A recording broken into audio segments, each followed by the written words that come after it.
ऊष्मा संचरण। ऊष्मा संचरण, इसके पहले वाले अध्याय में हमने ऊष्मा के बारे में अध्ययन किया है ना। ऊष्मा क्या है, ऊष्मीय ऊर्जा, उसका क्या दैनिक जीवन में उपयोग है, गैस के लिए क्या है, द्रव के लिए क्या है उसकी क्वालिटी है ना, ठोस में क्या है उसका उपयोग, इन सब के बारे में अध्ययन किया। ठीक है, आज का जो अध्याय है आपका है ऊष्मा संचरण। ऊष्मा संचरण से क्या मतलब है, क्या समझते हैं ऊष्मा संचरण? संचरण मतलब क्या होता है? आगे बढ़ना, संचरित होना है ना। तो ऊष्मा संचरण मतलब ऊष्मा का किसी पदार्थ में आगे बढ़ना, यही आपका क्या कहलाएगा, शाब्दिक अर्थ क्या हो गया, ऊष्मा संचरण। ठीक है, तो जैसे हम किसी भी पदार्थ को गर्म करते हैं, ठीक है, तो क्या वो एक ही जगह रहता है? मतलब हमने एक सिरा को गर्म किया तो क्या वहीं रहेगा उसका ऊष्मा, कि वो आगे बढ़ता है? आगे बढ़ता है। हम देखते हैं कुछ देर बाद हमने एक जैसे लोहे के एक क्षण को, एक सिरे को गर्म किया, ठीक है, उसके बाद थोड़े देर बाद देखते हैं कि दूसरा सिरा भी अपने आप गर्म हमको महसूस होता है। ठीक है, तो इसका मतलब क्या है, ऊष्मा आगे संचरित हो रही है क्षण में, यही आपका क्या कहलाता है ऊष्मा का संचरण। ठीक है, तो अलग अलग हमारे द्रव्य कितने प्रकार के होते हैं? 3 प्रकार के होते हैं, ठोस, द्रव और गैस, 3 प्रकार है। तो ठोस, द्रव, गैस में जो ऊष्मा संचरण की जो विधियां हैं वो अलग अलग है। ठीक है, ठोस के लिए अलग है, द्रव के लिए अलग है और गैस के लिए अलग है। ठीक है, जैसे हम यदि 3 विधियां लागू होती हैं ऊष्मा संचरण की, ऊष्मा संचरण की विधियां,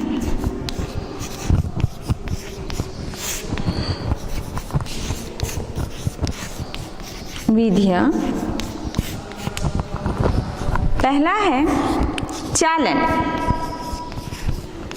दूसरा संवहन और तीसरा है विकिरण। ठीक है, तो ऊष्मा संचरण की 3 विधियां हैं, चालन, संवहन और विकिरण। ठीक है, तो ये तीनों विधियां किन पे लागू होती हैं, वो द्रव्य के कंडीशन पे डिपेंड करता है। ठीक है, कि आप ठोस ले रहे हो, द्रव ले रहे हो कि गैस ले रहे हो। ठीक है, जैसे कि हम यदि ठोस की बात करें, ठीक है, तो ठोस के लिए कौन सी विधि लागू होगी आपकी? चालन, है ना। चालन में क्या होता है, किसी पदार्थ को यदि हम गर्म करते हैं या ऊष्मा देते हैं, ठीक है, तो वो क्या होता है, वो ऊष्मीय जो ऊर्जा है, प्रत्येक पदार्थ अणुओं से मिलकर बना हुआ है ना। तो ठोस में क्या होगा, पहला वाला जो कण है वो ऊष्मीय ऊर्जा लेगा, ठीक, वो क्या करेगा, कंपित होते हुए दूसरे हुए जो कण है उसको ट्रांसफर करेगा ऊर्जा। तो ये इसमें क्या हो रहा है, कण विस्थापित नहीं हो रहे हैं, है ना। ऊर्जा लेके कण विस्थापित हो रहे हैं क्या? नहीं, इसमें क्या, वो अपने ही जगह में कंपन कर रहे हैं और ऊर्जा एक से दूसरे को, दूसरे से तीसरे को, इस प्रकार क्या कर रहे हैं, ऊष्मीय ऊर्जा का स्थानांतरण कर रहे हैं एक सिरे से दूसरे सिरे तक। ठीक है, तो ये कौन सी विधि कहलाती है? चालन। और एक इसमें संभव है आपका ठोस में। ठोस में कण विस्थापित नहीं होते हैं, है ना, लेकिन ऊर्जा का स्थानांतरण एक से दूसरे सिरे में हो जाता है। ठीक है, दूसरा है आपका संवहन। संवहन में क्या होता है, यदि किसी पदार्थ को हम ऊष्मीय ऊर्जा दे रहे हैं तो पहला वाला जो कण है वो ऊष्मा ग्रहण किया और गतिशील हो जाता है। ठीक है, गर्म होने के बाद हल्का होकर ऊपर चला गया, और जो ऊपर वाला जो कण है जो भारी है वो नीचे, जो ठंडा है वो भारी होगा, वो नीचे आ जाता है। फिर वो भी क्या करेगा, ऊष्मीय ऊर्जा ग्रहण करेगा, फिर वो भी कहाँ चला गया, ऊपर चला गया।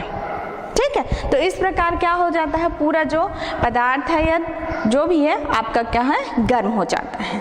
ठीक है, तो इसमें क्या हो रहा है, आपका कण भी गतिशील है।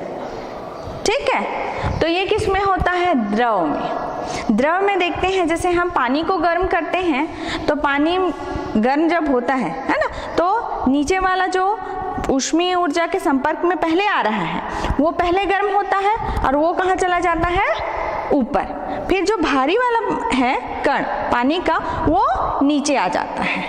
ठीक है, इस प्रकार पानी गर्म होता है। ठीक, तो इसको आप प्रयोग के द्वारा भी देख सकते हैं। जैसे हम पानी एक फ्लास्क में अपन पानी ले लिए, उसमें अगर हमको देखना है कि ये हो रहा है कि नहीं, कि कण विस्थापित हो रहे हैं कि नहीं, इसको यदि देखना है तो जैसे लैब वगैरह में रहता है पोटेशियम परमैंगनेट है ना, उसके कुछ क्रिस्टल डाल दिए, ठीक है, और हम गर्म करते हैं तो उस कंडीशन में क्या हो जाता है आपका, धीरे धीरे उसमें दिखाई देने लगता है, कलर फैलने लगता है, ऊपर की ओर जा रहा है, ऐसे दिखता है। तो जैसे कोई धारा प्रवाहित हो रही है उस टाइप का हमको दिखाई देता है, जिसको अपन बोल सकते हैं संवहन धारा। ठीक है, तो इस प्रकार का हमको प्रतीत होता है। ठीक, तो ये आपका किसको बताता है, संवहन द्वारा ऊष्मीय ऊर्जा का स्थानांतरण। ठीक है, तो हम ये प्रयोग करके देख सकते हैं। ठीक है, तीसरा है आपका विकिरण। विकिरण में दो कंडीशन था, चालन और संवहन। चालन और संवहन दोनों में हमने देखा कि कण विस्थापित हो रहे हैं, मतलब ऊष्मीय ऊर्जा को कौन ले जा रहा है, कण ले जा रहा है ना। आपका ठोस में भी कंपन हो रहा है और एक कण दूसरे कण को क्या कर रहा है, ऊष्मीय ऊर्जा का स्थानांतरण कर रहा था। संवहन में आपका क्या हो रहा था, जो एक कण है वो ऊपर जा रहा है फिर नीचे आ रहा है, इस प्रकार का हो रहा है। मतलब दोनों के लिए किसकी आवश्यकता हो रही है, माध्यम की आवश्यकता पड़ रही है। लेकिन जो तीसरा वाला है विधि विकिरण, उसके लिए ऊष्मीय ऊर्जा के स्थानांतरण के लिए माध्यम की आवश्यकता नहीं पड़ती है ना। मतलब सीधी सरल रेखा में जैसे सूर्य का प्रकाश आता है ना, यदि माध्यम ना हो तो भी उसकी ऊष्मीय ऊर्जा हम तक पहुंच जाएगी। ठीक है, तो ये आपका क्या है, विकिरण द्वारा ऊष्मीय ऊर्जा का स्थानांतरण। ठीक है, मतलब आपका ऊष्मीय ऊर्जा के लिए किसी माध्यम की आवश्यकता नहीं, सीधी सरल रेखा में हम तक पहुंच गई। ठीक, तो सूर्य द्वारा जो ऊष्मीय ऊर्जा का स्थानांतरण होता है वो किसके द्वारा होता है, विकिरण के द्वारा होता है। ठीक है, तो ये ऊष्मीय ऊर्जा का जो स्थानांतरण या ऊष्मा संचरण की तीन विधियां हैं, चालन, संवहन और विकिरण। ठीक है, अब तीनों में अंतर क्या हो गया आपका, चालन, संवहन और विकिरण में अंतर क्या है आपका, क्या क्या हुआ। पहला अंतर क्या बोल सकते हैं, उसकी परिभाषा के अनुसार ही बोल सकते हैं, है ना। चालन, संवहन और विकिरण। चालन में कण ऊर्जा का स्थानांतरण करते हैं, है ना, इसमें भी संवहन में भी होता है, लेकिन इसमें क्या होते हैं, कण गतिशील होते हैं और इसमें विकिरण में सीधी सरल रेखा में हम तक पहुंच जाती है। ठीक है, दूसरा अंतर क्या हो सकता है, इसमें माध्यम की आवश्यकता होती है। ठीक है, इसमें भी माध्यम की आवश्यकता होती है, इसमें माध्यम की आवश्यकता नहीं होती। ठीक है, तीसरा उसी प्रकार से क्या बोल सकते हो,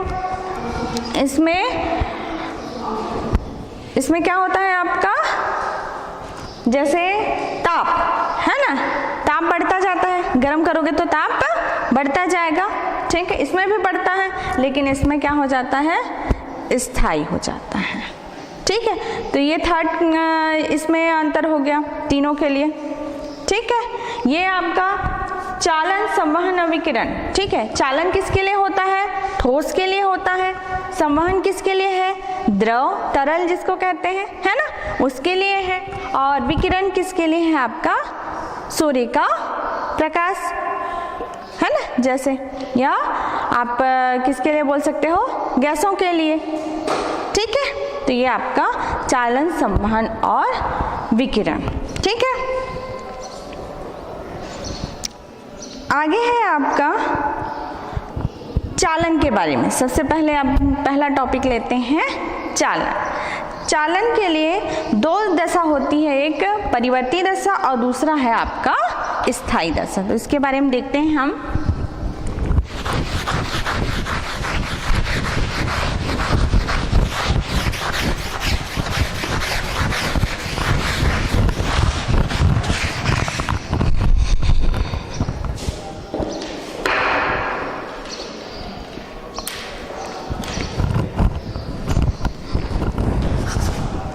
चालन।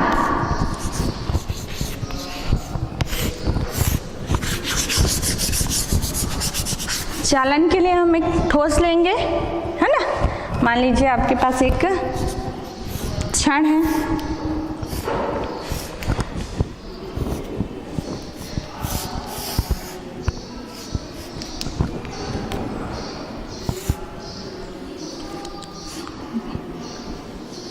इस क्षण के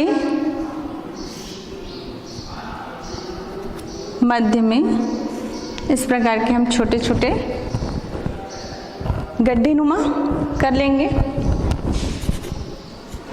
एक एक बूंद पारा भर दिए इसमें, ठीक है। इस क्षण का संबंध हम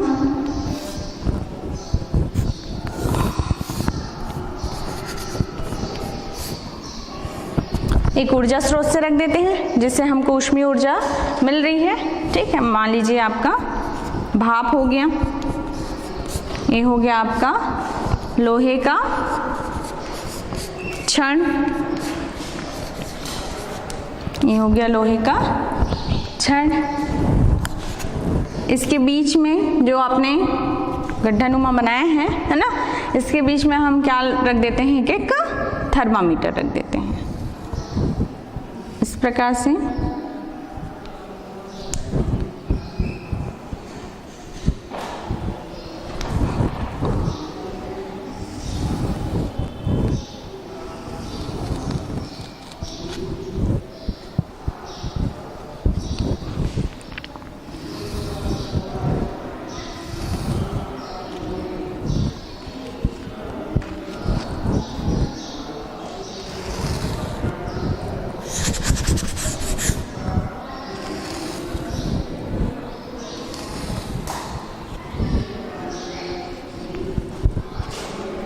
ये आपके क्या है, थर्मामीटर लगा दिया उसमें।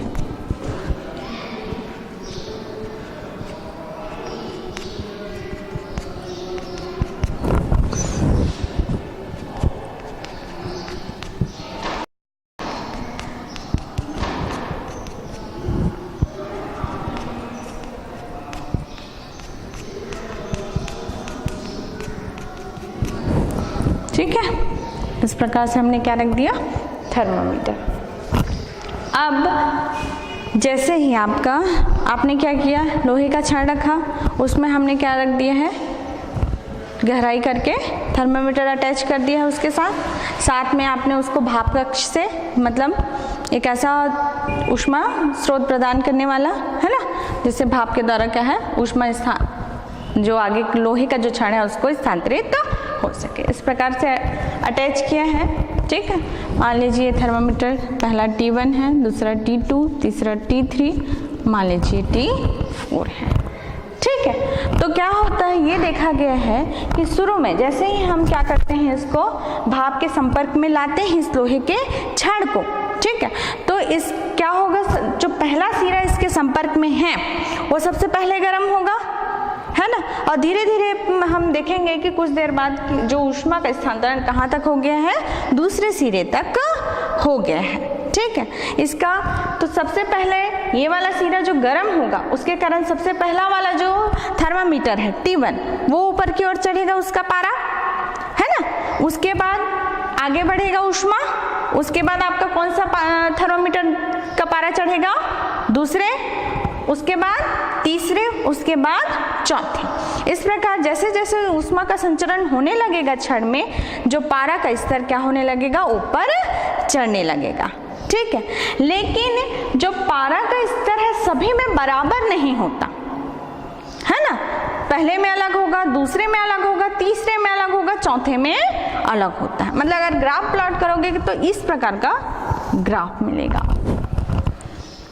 है ना, सबसे अधिक पहले रहेगा, फिर उससे कम, फिर उससे कम, फिर लास्ट में सबसे कम, ठीक है। तो मतलब क्या होता है, जब हम छड़ को ऊष्मा प्रदान करते हैं, है ना, तो पहला सिरा सबसे पहले गर्म होगा, ठीक है, उसके बाद दूसरा, तीसरा, इस प्रकार गर्म होते रहता है, ठीक है। लेकिन समान रूप से ऊष्मा का जो स्थानांतरण है वो नहीं होता, मतलब सबसे अधिक पहला सिरा गर्म होगा, फिर थोड़ा कम, फिर थोड़ा कम, फिर थोड़ा कम, ठीक है। तो इस प्रकार क्या है, पारा भी पहले वाले का ज़्यादा चढ़ता है, फिर उसके बाद क्रमशः क्या होने लगता है, कम होने लगता है। ठीक है, तो इसमें दो कंडीशन देखा जाता है, एक है परिवर्ती दशा और दूसरा है इसमें स्थायी दशा। पहला क्या है आपका परिवर्ती दशा और दूसरा है आपका स्थायी दशा।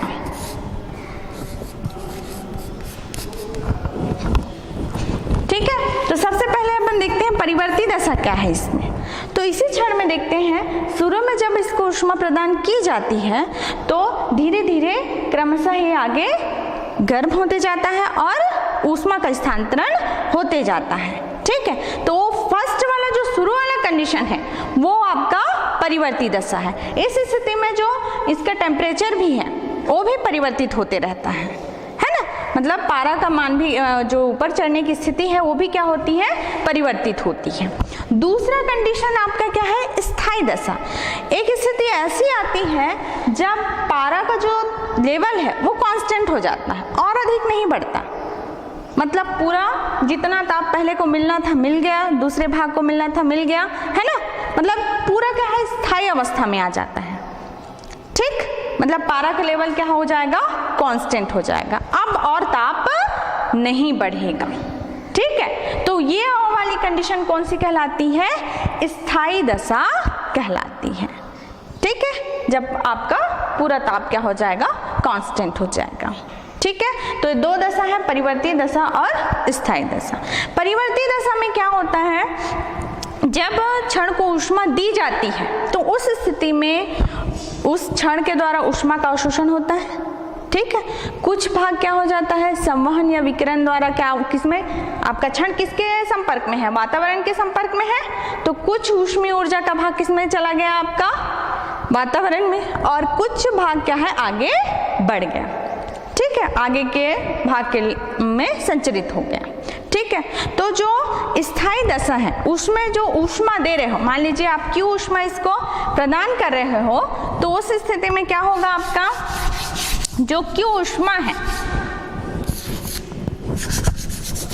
वो किस किस रूप में खर्च हो रही है, जो आपने ऊष्मा इसको दी क्षण को, वो किस किस रूप में खर्च हुई, एक तो क्षण द्वारा क्या हो गया, अवशोषण, है ना, तो पहला भाग आपका अवशोषित हो गया क्षण के द्वारा। दूसरा भाग किसमें चला गया, आपका वातावरण में चला गया। ठीक है, और तीसरा भाग क्या हो गया, आगे की ओर संचरित हो गया। ठीक है, तो ये तीन प्रकार से ऊष्मीय ऊर्जा का खर्च हो रहा है, एक अवशोषण में, एक वातावरण में जाने में, और तीसरा आपका आगे की ओर बढ़ने में। ठीक, परिवर्ती दशा में, सॉरी स्थायी दशा में, आपका स्थायी दशा में क्या हो जाएगा, स्थायी दशा में आपका ताप एक समान हो गया, है ना, जितना अवशोषण करना था इस क्षण के द्वारा ऊष्मीय ऊर्जा का अवशोषण हो चुका है ना, तो अब और ऊष्मा का अवशोषण होगा क्या, स्थायी दशा में नहीं होगा। ठीक है, तो आपका जो दी गई ऊष्मा है वो केवल किस में खर्च होगी, अब अवशोषण में तो नहीं होगा, कुछ भाग किस में जा सकता है, वातावरण में जा सकता है, और कुछ भाग आपका किस में जाएगा, आगे की ओर बढ़ जाएगा। ठीक है, तो ये केवल दो चीजों में खर्च हो रहा है ऊष्मीय ऊर्जा, एक तो आपका कुछ भाग वातावरण में चला गया और कुछ भाग क्या है, आगे की ओर बढ़ गया। ठीक है, तो समझ में आया परिवर्ती दशा और स्थायी दशा में अंतर। ठीक है, इसमें अवशोषण भी होगा, है ना, और इसमें अवशोषण नहीं होगा। मतलब आपका क्या है, परिवर्ती दशा में जो किस पर निर्भर करती है, उस क्षण के ऊष्माधारिता और ऊष्मीय चालकता, दो चीजों पर डिपेंड करती है। कौन कौन सी चीजें, ऊष्मीय धारिता, ऊष्मीय धारिता मतलब ऊष्मा को अपने ओर संग्रहित करने की क्षमता, है ना, वो आपका क्या कहलाएगा, ऊष्मीय धारिता, और ऊष्मीय चालकता मतलब क्षण में आगे प्रवाहित होनी, है ना, उसी को क्या कहते हैं, ऊष्मीय चालकता। जितना अधिक प्रवाहित होगी, बोलते हैं कि यदि किसी पदार्थ में ऊष्मा का संचरण जितना आगे बढ़ रहा है उसकी चालकता उतनी अधिक है ना। मतलब आगे की ओर प्रवाहित होना ऊष्मी चालकता कहलाएगा। ठीक है, तो आपका जो परिवर्ती दशा में दो चीजें मेन है, ऊष्मी धारिता और ऊष्मी चालकता। मतलब क्षण जो है या कोई भी पदार्थ है ना, उसका किस पर निर्भर करता है, उसकी ऊष्मी धारिता कितनी है और ऊष्मी चालकता, ये दो चीजों पर निर्भर करता है। ठीक है, और जो आपका स्थायी दशा है, स्थायी दशा किस पर डिपेंड करेगा आपका, इसमें तो अवशोषण हो नहीं रहा है ना, तो ऊष्मी धारिता पर डिपेंड करेगा क्या, ऊष्मी धारिता पर आपका निर्भर करेगा नहीं, है ना, ऊष्मी धारिता पर निर्भर नहीं करेगा क्योंकि इस स्थिति में अवशोषण नहीं हो रहा है। ठीक है, केवल क्या हो रहा है आपका, चालन हो रहा है, आगे की ओर ऊष्मा संचरित हो रही है। ठीक है, तो आपका ये जो कंडीशन है स्थायी दशा है वो चालक के ऊष्मी चालकता पर निर्भर करेगा। ठीक है, और ये ऊष्मी धारिता प्लस ऊष्मी चालकता दोनों पर निर्भर करेगा। ठीक है, तो ये हो गया आपका चालन में परिवर्ती दशा और दूसरा आपका स्थायी दशा। ठीक है, आगे है आपका टॉपिक ऊष्मी चालकता गुणांक।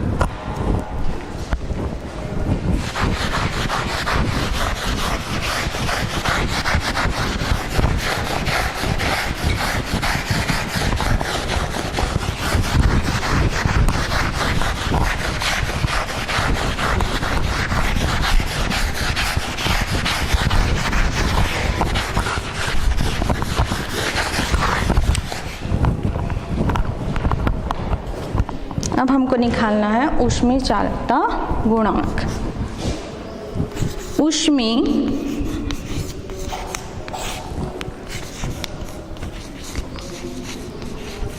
चालकता गुणांक, इसमें भी आपका क्या है, ऊष्मी चालकता है ना, तो कौन सी कंडीशन लेंगे, परिवर्ती दशा लेंगे कि स्थायी दशा लेंगे, हमको ऊष्मी चालकता गुणांक ज्ञात करना है ना, तो कौन सी कंडीशन आएगी पदार्थ की, केवल स्थायी दशा, क्योंकि स्थायी दशा में है केवल आपका किस पर निर्भर करता है, उसके ऊष्मी चालकता पर निर्भर करता है। ठीक है, तो आपका ऊष्मी चालकता गुणांक यदि ज्ञात करना है तो पदार्थ की कौन सी कंडीशन लेनी पड़ेगी,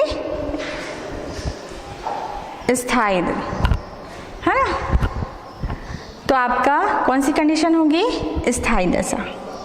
ठीक है, तो यदि हम किसी पदार्थ की स्थायी दशा में, है ना, ऊष्मीय ऊर्जा प्रदान करते हैं, ठीक है, तो ऊष्मा की जो मात्रा है वो किस पर निर्भर करेगी आपका, मान लीजिए हमारे पास एक छड़ है लोहे का,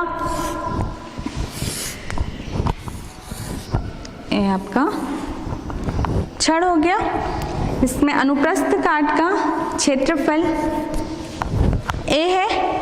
ठीक है, मान लीजिए एक फलक का ताप θ1 और इस फलक का ताप कितना है आपका, θ2 है,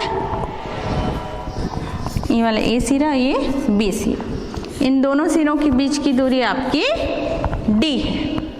ठीक है, तो यदि इसमें ऊष्मा का संचरण हो रहा है ना, तो जो ऊष्मा की मात्रा है वो किन किन बातों पर निर्भर करती है वो देखते हैं। पहला,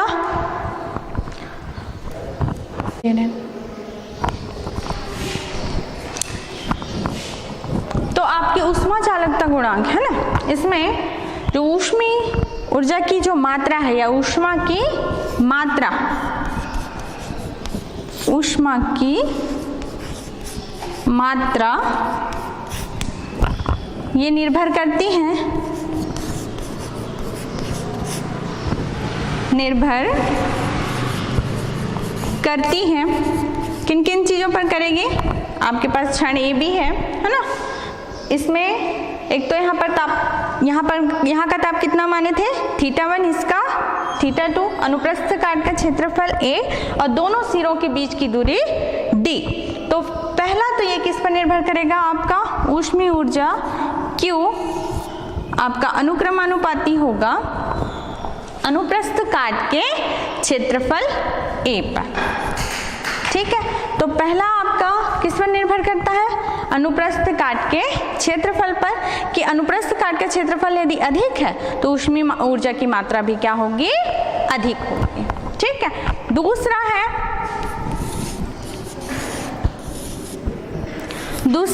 इन दोनों सिरों के तापांतर पर निर्भर करता है। मान लीजिए इसका ताप θ1 और इसका ताप θ2 है, तो तापांतर कितना होगा आपका, θ2 माइनस θ1। तो ये किसके अनुक्रमानुपाती होता है, ऊष्मीय ऊर्जा की मात्रा आपका तापांतर के अनुक्रमानुपाती होता है। तीसरा है, आप कितने समय तक दे रहे हो, ऊष्मीय ऊर्जा कितने समय तक प्रदान करते हैं, तो ये किस पर डिपेंड करता है, समय पर। ठीक है, तो आपका Q अनुक्रमानुपाती होगा आपका T पर। चौथा है आपका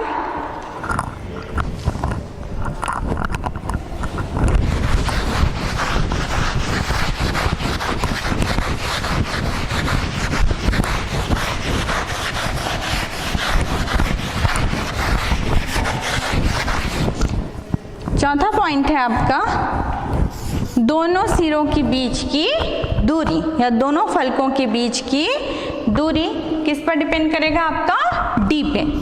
तो ये अनुक्रमानुपाती होगा D के। ठीक है, तो चारों पॉइंट को हम मिला देते हैं तो क्या हो जाएगा आपका,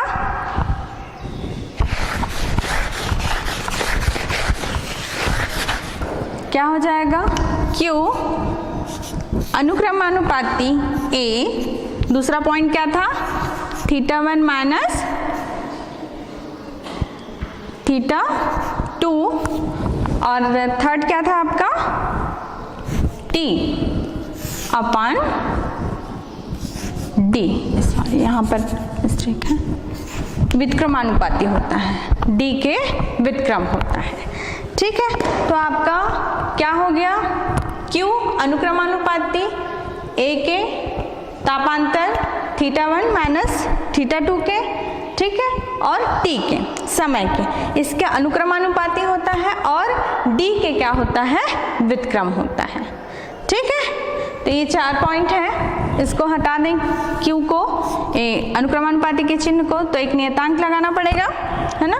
माना कि वह नियतांक क्या है, K है, तो उस स्थिति में K A θ1 minus θ2 T upon D। ठीक है, इसको दे दो समीकरण 1। यहाँ पर K एक नियतांक है जिसे क्या कहते हैं, ऊष्मा चालकता गुणांक कहते हैं। इसे ऊष्मा चालकता गुणांक कहते हैं,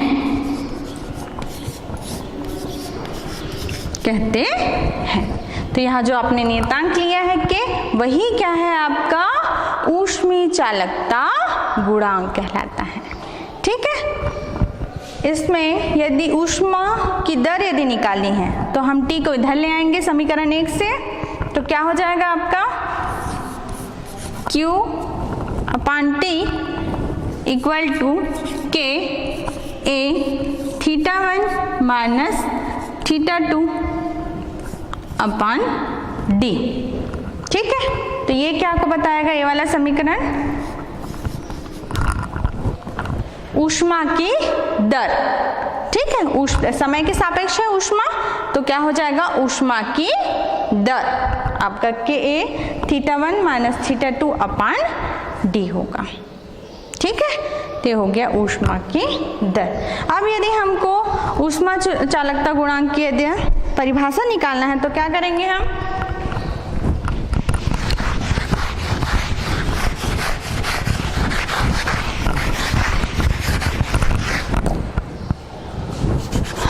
आपका समीकरण 1 से Q बराबर क्या था आपका K A θ1 minus θ2 T upon D, इतना था। ठीक ठीक है। यदि तापांतर कितना कर दें, 1 सेंटीग्रेड कर दें, है ना, मतलब θ1 माइनस θ2 कितना हो गया, 1 सेंटीग्रेड। समय 1 सेकेंड कर दें, d 1 मीटर कर दें, दोनों सिरों के बीच की दूरी 1 मीटर, ठीक है।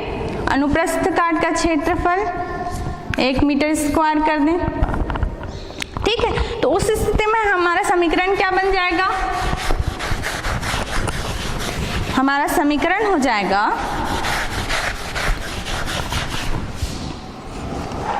Q, इसमें सभी 1 हो गए, है ना, तो कितना बचा केवल Q बराबर K। तो आपका ऊष्मा की मात्रा किसके बराबर है, ऊष्मीय चालकता गुणांक के बराबर है। कौन से कंडीशन में, ऊष्मीय चालकता गुणांक ऊष्मा की मात्रा के बराबर है कब, जब दोनों सिरों का तापांतर कितना हो, 1 सेंटीग्रेड हो, है ना, कितना हो दूरी उनके बीच की, दोनों फलकों के बीच की दूरी 1 मीटर हो, तथा अनुप्रस्थ काट का क्षेत्रफल 1 मीटर स्क्वायर हो, ठीक है। तो परिभाषा क्या बन गई आपका, ऊष्मीय चालकता गुणांक ऊष्मा की उस मात्रा के बराबर होता है जब दोनों सिरों का तापांतर 1 सेंटीग्रेड हो, है ना, तथा उनके अनुप्रस्थ काट का क्षेत्रफल 1 मीटर स्क्वायर, दूरी 1 मीटर, ठीक है, में प्रति सेकंड आपका प्रवाहित हो, ठीक है। वह मात्रा क्या कहलाता है, आपका ऊष्मीय चालकता गुणांक कहलाता है, ठीक है। तो इसका यदि मात्रक निकालना चाहे तो कैसे निकल जाएगा आपका, K को एक तरफ कर देंगे, बाकी को दूसरी तरफ, तो कितना आ जाएगा आपका,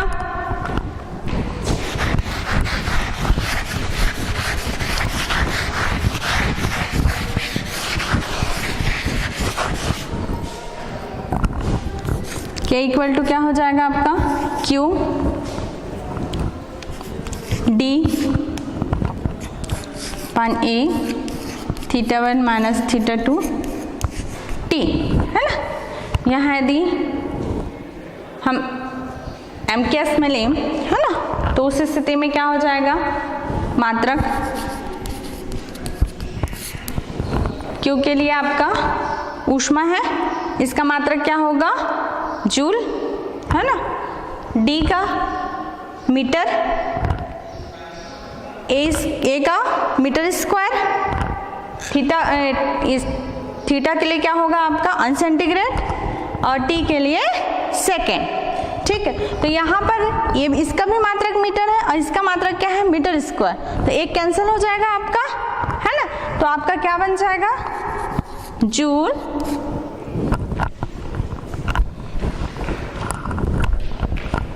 प्रति मीटर अनसेंटीग्रेड सेकेंड, ठीक है। तो इसका ये मात्रक हो गया, ठीक है। तो अभी के लिए इतना ही, धन्यवाद।